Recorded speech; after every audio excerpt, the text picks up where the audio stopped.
You already sense it when something's off about someone. You just can't put your finger on what. Human behavior isn't a mystery, it's a code. And Nietzsche cracked it over a century ago with insights so sharp they'll change how you see everyone around you. These aren't party tricks or body language tips. This is deep psychology that reveals the hidden forces driving every person you meet. Think about the last time someone's reaction completely blindsided you. Your boss who seemed fine in the meeting, but then sent that passive-aggressive email. Your date who was charming all evening, but then ghosted you completely. Your friend who always seemed so confident but had a complete meltdown over the smallest criticism. You probably walked away thinking, where did that come from? But here's the thing, it didn't come from nowhere. There were signs, there are always signs. You just didn't know what to look for. We're going to explore this in 3 acts, each one peeling back another layer of human nature. Miss any part, and you'll lose the framework that makes this actually work. By the end, you won't just decode others, you'll understand patterns in yourself you never noticed. Here's what they don't tell you. People are terrible liars, but incredible actors. The difference? Actors know they're performing. Most people have been playing a role so long they've forgotten who they really are underneath. Nietzsche called this the social prison, the way society forces us to wear masks just to function. He said, all things that are precious and fragile must be hidden from the vulgar crowd.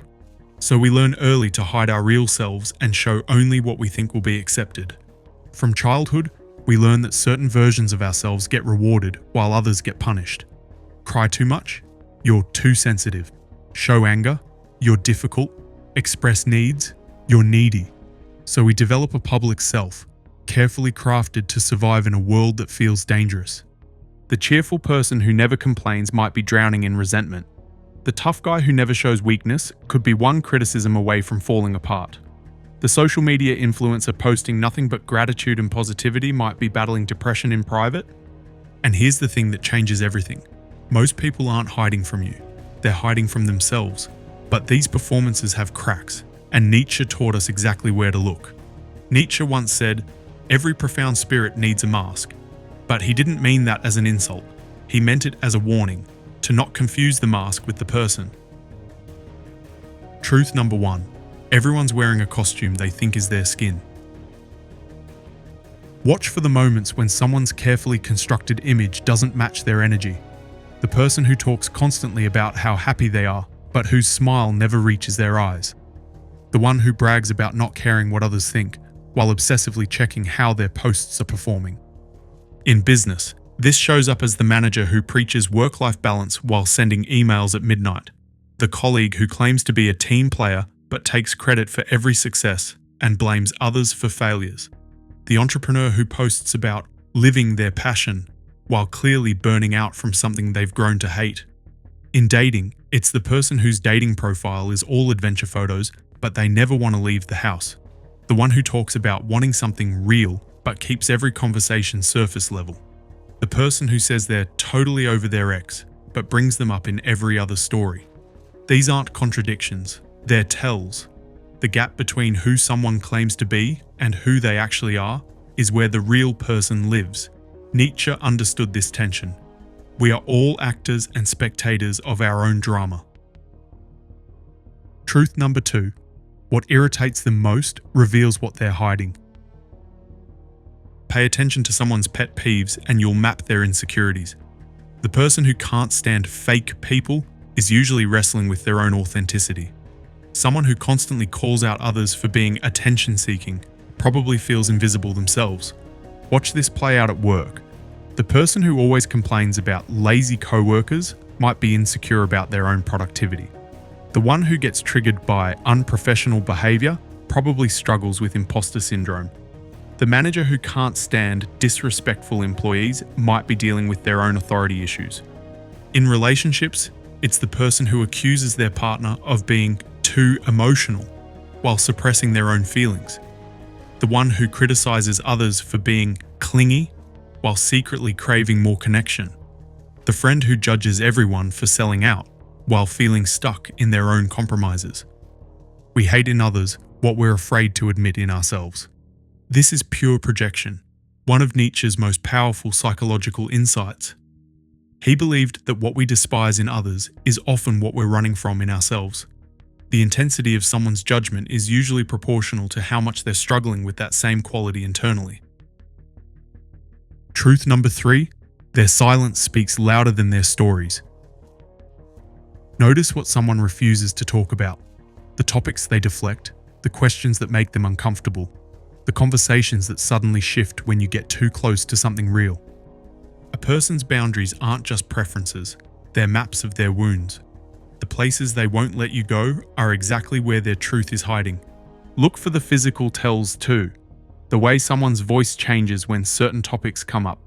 How they suddenly find their phone fascinating when the conversation turns personal. The nervous laugh that doesn't match their words. In meetings, watch who goes quiet when discussing certain projects. Who changes the subject when asked about their process. Who gives vague answers to direct questions. In relationships, pay attention to what your partner never brings up. Past relationships, family dynamics, future plans, personal struggles. The silence around these topics often contains more information than hours of conversation about safer subjects. Nietzsche believed that what we do not speak about, we become. The things people avoid discussing often become the invisible forces shaping their entire lives. Truth number 4. Moral superiority is usually compensating for moral confusion. Be suspicious of anyone who needs to constantly announce their virtue. The person who makes sure everyone knows how ethical they are, how much they care, how pure their intentions are. They're not talking to you. They're trying to convince themselves. You see this everywhere now. The boss who lectures about company values while treating employees terribly. The social media activist who preaches about kindness while being cruel to anyone who disagrees. The friend who always positions themselves as the moral authority while their personal life is a mess of questionable choices. Real integrity doesn't need a press release.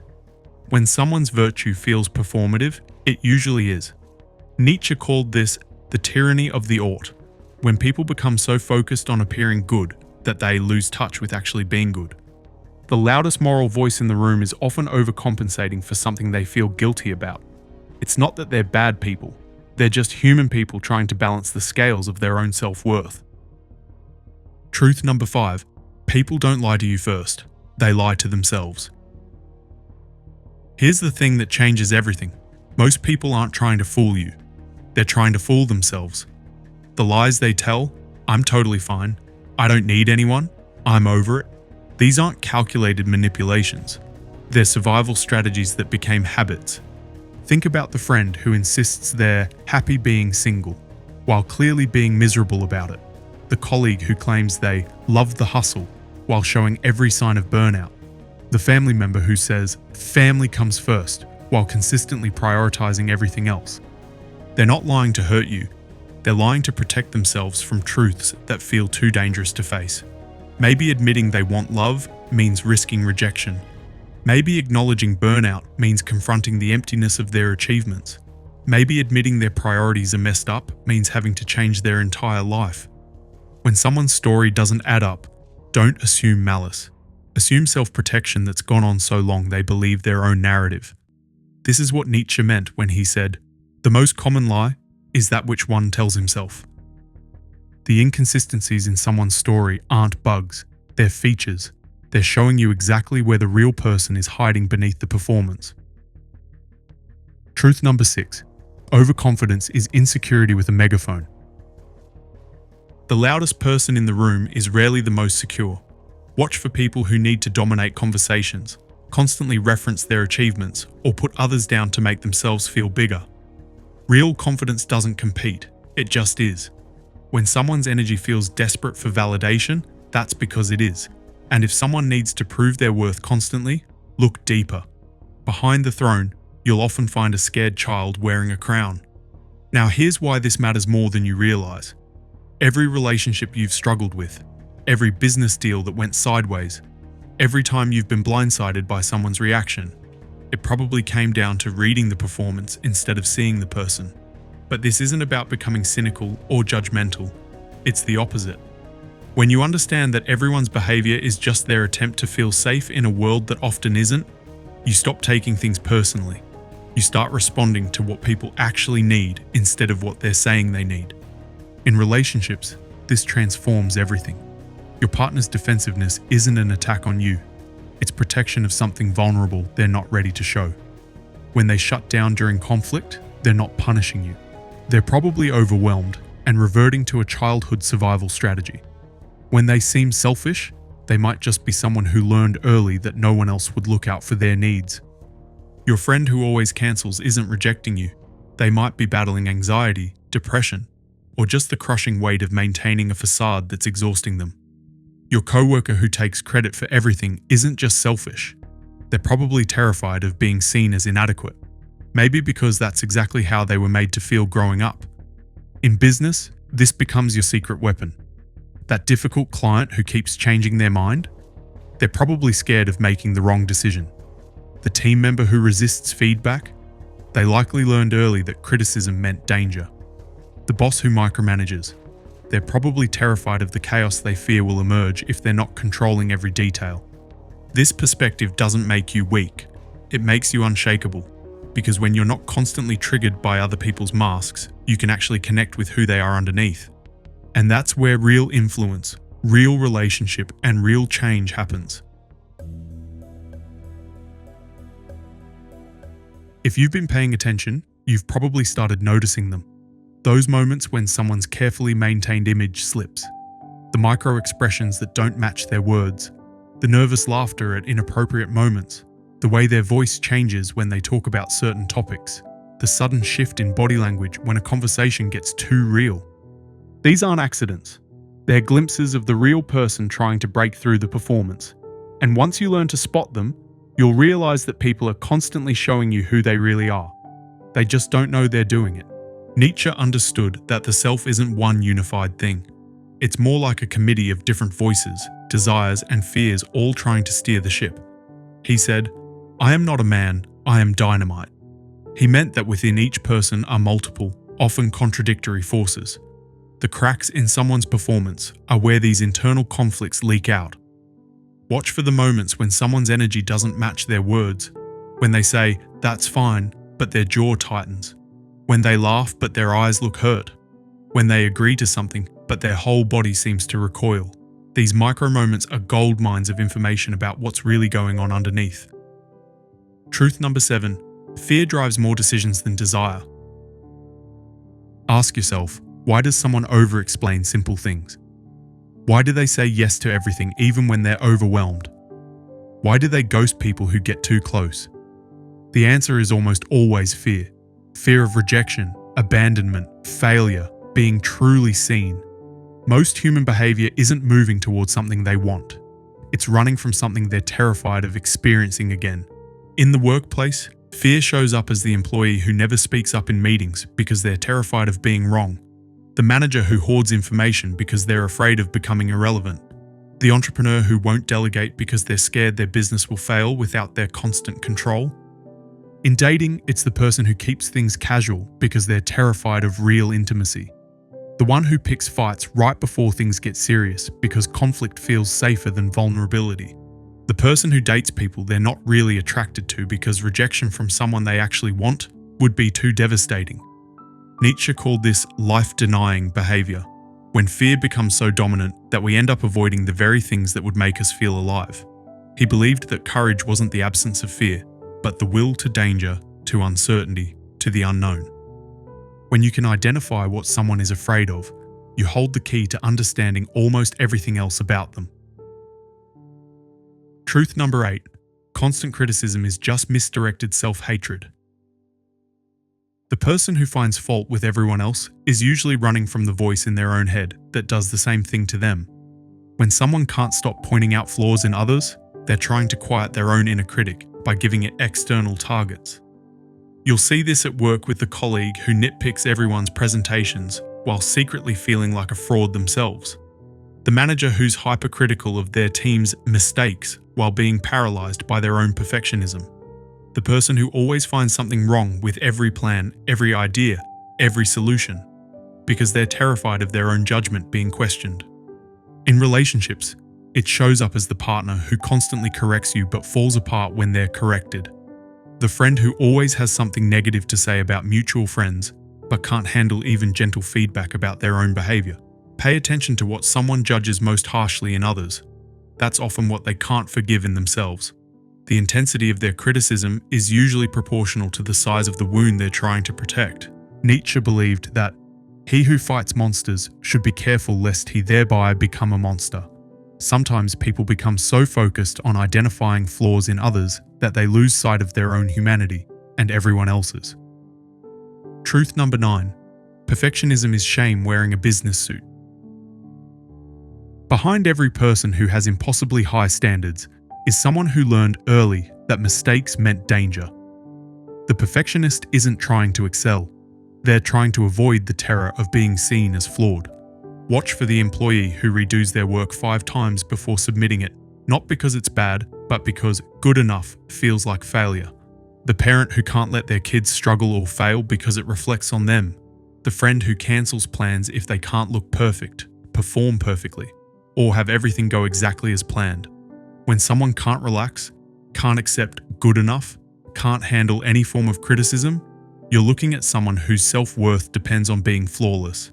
And that's exhausting for everyone involved, especially them. In business, perfectionism shows up as missed deadlines because nothing is ever ready. In relationships, it appears as someone who can't be vulnerable because vulnerability feels like weakness. In daily life, it's the person who's constantly stressed because reality never matches their impossible standards. Nietzsche understood that there are no facts, only interpretations. The perfectionist has interpreted mistakes as threats to their very existence, when really they're just part of being human. Truth number 10. Extremes reveal internal conflict. Notice when someone's statements are absolute. I never get jealous. I always put others first. I don't care about money at all. These extreme positions usually mean there's a war going on inside that they're trying to end by picking a side and sticking to it. The person who claims they never get emotional is probably sitting on a volcano of suppressed feelings. The one who insists they always forgive might be harboring resentments they're afraid to acknowledge. The person who says money doesn't matter at all is often either broke and defending their ego, or wealthy and feeling guilty about it. In dating, watch for people who have very rigid ideas about relationships. I never get jealous. I always trust completely. I never need space. These absolutes usually mean they've been hurt before, and they're trying to control their experience by controlling their responses. At work, it's the person who claims to never care about politics while being deeply affected by every office dynamic. The one who says they always speak their mind, but you notice they go silent around certain people. The more black and white someone's thinking, the more grey area they're trying to avoid confronting in themselves. Nietzsche called this the will not to see what one sees, the will not to see as one sees. Sometimes absolutes are just ways of avoiding the messy complexity of being human. Truth number 11. Control freaks are chaos on the inside. The person who needs to micromanage every detail, who can't delegate, who falls apart when plans change, they're not controlling because they're strong. They're controlling because they feel powerless. You'll recognize them as the manager who needs to approve every email, the partner who plans every minute of every vacation, the friend who always has to choose the restaurant because they can't handle the uncertainty of someone else's choice. They often justify it as caring or being responsible, but watch their reaction when something doesn't go according to plan. When someone's external world is rigidly organized, look for the internal storm they're trying to contain. Maybe they grew up in chaos and swore they'd never feel that helpless again. Maybe they've been burned by trusting others to handle important things. Maybe they've convinced themselves that if they can control their environment, they can control their feelings. The tighter the grip, the more scared they are of what happens if they let go. In business, this shows up as leaders who create bottlenecks because they can't trust their teams. In relationships, it's partners who suffocate each other with their need to manage every outcome. Nietzsche observed that the individual has always had to struggle not to be overwhelmed by the tribe. Sometimes control is just someone's way of not being overwhelmed by a world that feels too big and unpredictable. Truth number 12. Performance addiction means authenticity starvation.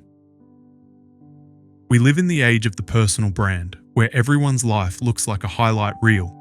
But the people who seem to be performing their lives most intensely are often the ones who feel most disconnected from who they really are. Watch for the person whose social media is perfectly curated, but they seem anxious about every post. The colleague who's always on in meetings, but you never see them just being normal in casual moments. The friend who turns every gathering into content, but seems unable to just be present and enjoy the moment. When someone's entire existence seems curated for public consumption, ask yourself, when was the last time they felt truly seen for who they are? Not what they do. The constant performance isn't confidence. It's compensation for feeling invisible without the show. This plays out in dating as people who are charming and entertaining, but never let you see them without their game face on. In business, it's leaders who are great at presentations, but terrible at authentic connection with their teams. In friendships, it's people who are fun to be around, but you realize you don't actually know them. Nietzsche warned about this over a century ago. The most common form of human stupidity is forgetting what one is trying to accomplish. Sometimes we get so caught up in performing our lives that we forget to actually live them. You're starting to see it now, aren't you? The patterns behind the patterns. The way someone's biggest strength is often their biggest weakness in disguise. The way their most annoying traits are usually their coping mechanisms in overdrive. This isn't just interesting psychology, it's practical wisdom. In your career, you stop getting derailed by difficult personalities and start understanding what motivates them. That micromanaging boss? Give them predictability and regular updates. That attention-seeking teammate? Acknowledge their contributions publicly. That conflict-avoidant colleague? Approach sensitive topics privately and with care. Your personal relationships transform too. You stop trying to argue people out of their defensive patterns and start creating safety for their real selves to emerge. You recognize the difference between someone having a bad day and someone with unhealed trauma patterns. You learn to set boundaries without taking their reactions personally. But here's what nobody talks about. You become less reactive to everything. Social media stops triggering you because you see the performance for what it is. Family dynamics become manageable because you understand the roles everyone's playing. Even traffic jams become tolerable because you recognize that the aggressive driver isn't personally attacking you. They're just someone whose stress response got triggered. By now you understand that behavior is just the surface. Underneath every pattern is a belief, and underneath every belief is usually something that happened early in life that taught someone how the world works and how they need to be to survive in it. This final act is about recognizing the original wound that's still driving adult behavior, because once you can see that, you're not just reading people, you're seeing their souls. Truth number 13. Logic is just emotion in a suit and tie. People think they make rational decisions, but Nietzsche knew better. Behind every logical argument is an emotional truth someone is trying to protect or avoid. The person who doesn't believe in marriage isn't making a philosophical statement. They're protecting themselves from the vulnerability of deep commitment. Listen to how people justify their choices and you'll hear their wounds talking. The person who has a detailed explanation for why they don't want kids might be terrified of screwing up a child the way they were screwed up. The one who's built a logical case against therapy probably can't face what they'd discover about themselves. In business, watch for people who make data-driven decisions, but somehow the data always supports what they already wanted to do. The leader who has rational explanations for avoiding difficult conversations, but somehow never gets around to them. The entrepreneur who has logical reasons for not taking risks, but you can sense the fear underneath. When someone has strong opinions about anything, ask what experience taught them to think that way. Their worldview isn't based on facts. It's based on what they learned they needed to believe to feel safe. Nietzsche said, "There are no moral phenomena at all, but only a moral interpretation of phenomena." The same is true for logical phenomena. Most of our reasoning is just emotional protection dressed up in fancy clothes. Truth number 14. How they treat the powerless shows who they really are. Want to see someone's true character? Don't watch how they behave around people who can help them. Watch how they treat waitstaff, children, animals, anyone who can't do anything for them in return. The executive who's charming with clients but dismissive with assistants is showing you their real values. The person who's sweet to your face but cruel about others behind their backs, is giving you a preview of how they'll eventually talk about you. The date who's rude to the server while being charming to you is revealing what happens when the performance drops. This shows up in subtle ways too. Notice who interrupts subordinates, but never interrupts their boss. Who remembers details about people who can advance their career, but forgets basic things about people who can't. Who has infinite patience with powerful people but gets irritated quickly with anyone beneath them. Kindness toward those who can benefit you is strategy. Kindness toward those who can't is character. But also watch for the opposite. People who are kinder to strangers than to their own family, more patient with colleagues than with their partner. This can reveal someone who performs goodness publicly but struggles with authentic intimacy in private relationships. Nietzsche believed that a casual stroll through the lunatic asylum shows that faith does not prove anything. Similarly, public virtue doesn't prove private character. How someone behaves when they think no one important is watching. That's who they really are. Truth number 15. Attention seeking is just connection starving. The person who always needs to be the center of attention, who interrupts every story with their own, who seems to suck the energy out of every room, they're not narcissistic. They're desperate. Somewhere along the way, they learned that the only way to feel loved was to be noticed. Maybe they had to compete with siblings for attention. Maybe their parents only paid attention when something was wrong. Maybe they discovered early that being entertaining, dramatic, or impressive was the only way to not be ignored. And now they're stuck in a pattern that actually pushes people away while they're trying to pull them closer. You see this in the coworker who dominates every meeting, not because they're confident, but because silence feels like invisibility. The friend who always has to one-up your stories because letting you shine feels like disappearing. The social media poster who shares every detail of their life because without the likes and comments, they're not sure they exist. The tragedy is that their desperate grab for attention is exactly what makes them unattractive to the kind of authentic connection they actually crave. They're using a childhood survival strategy that no longer serves them, but they don't know any other way to feel seen. When you understand this, their behavior becomes less annoying and more heartbreaking. They're not trying to steal your spotlight. They're just terrified of being forgotten. Truth number 16. They attack what they secretly admire. One of the hardest truths to accept, people often tear down what they wish they could be. The person who mocks someone's confidence probably wishes they had it. The one who gossips about someone's success is likely envious of it. Destruction is easier than creation. Criticism is easier than change. Sometimes it's less painful to tear others down than to build yourself up. But envy is just unspoken desire. It's the soul saying, I want that too, but I don't believe I'm allowed. Truth number 17. People act out their childhood, not their beliefs. Every adult is just a kid who developed strategies to survive their environment. The people pleaser learned that their needs didn't matter. The workaholic learned that their worth came from productivity. The commitment phobe learned that getting close to people meant getting hurt. These weren't random choices, they were adaptations. But what saved them as children might be sabotaging them as adults. Because behavior is just biography, and behind every adult is a child still waiting to feel safe. Truth number 18. Their patterns are their autobiography. People will show you their entire life story through their behavioral patterns if you know how to read them. The person who apologizes for everything is telling you about criticism they couldn't escape. The one who never asks for help is showing you what it costs them to be vulnerable. Listen to the rhythm of someone's behavior, not just their words.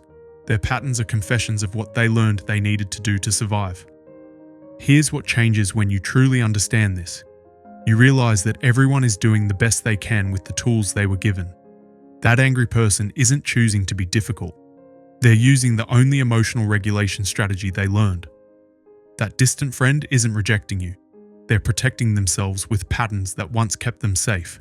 This doesn't mean you become a doormat or excuse toxic behavior. It means you respond from understanding instead of reaction. You set boundaries with compassion. You recognize the difference between someone's temporary state and their permanent character. You become a mirror, not a weapon. You become someone who sees and still chooses grace.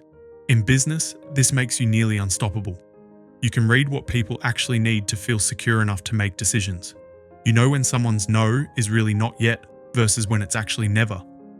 You can build teams that work because you understand what motivates each person at their core. Your relationships become real instead of just functional. You stop trying to change people and start creating environments where their best selves can emerge. You learn to love people not despite their wounds, but including them. And most importantly, you develop genuine empathy, not the naive kind that gets you taken advantage of, but the wise kind that sees clearly and chooses compassion anyway. Take a moment and let this settle. Every truth we've explored about reading others has also been a truth about reading yourself. Your triggers, your patterns, your ways of protecting yourself, they're all part of the same human story. This isn't just about becoming better at understanding other people. It's about becoming someone who can see through the performance to the person, including the one in the mirror. When you realize that everyone is just trying to be loved without getting hurt, trying to matter without being vulnerable, trying to connect without losing themselves, you stop seeing enemies everywhere. You start seeing fellow travelers, each carrying their own invisible wounds and doing their best to make it through. The angry person is just scared. The arrogant person is just insecure. The distant person is just protecting something tender. And the person watching this? You're just trying to understand a world that often doesn't make sense, hoping to find your place in it without losing who you are. That's not weakness. That's the most human thing there is. Now you have the eyes to see it. The question is, what will you do with this vision?